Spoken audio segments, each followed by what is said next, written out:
ಇದು ಬೆಂಗಳೂರಿನಲ್ಲಿ ನಡೆಯುವ ಕತೆ. ನಮ್ಮ ಕಥೆಯ ನಾಯಕ ಆನಂದ್ ಸಾಫ್ಟ್ವೇರ್ ಇಂಜಿನಿಯರ್. ಅವನಿಗೆ ಒಂದು ದಿನ ಆಫೀಸ್ನಲ್ಲಿ ಬೇಸರ ಆಗಿ ಹೋಗಿತು. ಹಾಗಾಗಿ ಅವನು ತನ್ನ ಗೆಳೆಯನಾದ ವಿಜಯ್ನನ್ನು ಭೇಟಿ ಮಾಡಲು ಹೊರಡುತ್ತಾನೆ. ವಿಜಯ್ ಕ್ರೈಮ್ ನೋವೆಲ್ ಬರೆಯುವುದರಲ್ಲಿ ಆಸಕ್ತಿ ಇರುವ ವ್ಯಕ್ತಿ. ಆನಂದ್ ಅಲ್ಲಿಗೆ ಹೋದಾಗ ವಿಜಯ್ ಒಂದು ಹೊಸ ಕಥೆಯನ್ನು ಬರೆಯುತ್ತಿದ್ದ. ಆ ಕತೆ ಕೇಳಿ ಆನಂದ್ ಬೆರಗಾಗುತ್ತಾನೆ.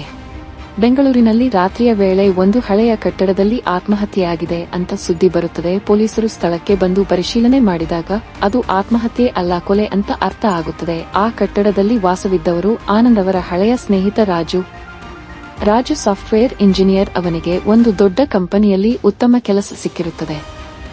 ಆದರೆ ಅವನು ಆ ಕೆಲಸವನ್ನು ಬಿಟ್ಟು ಬೇರೆ ಕೆಲಸ ಮಾಡಲು ಹೊರಡುತ್ತಾನೆ.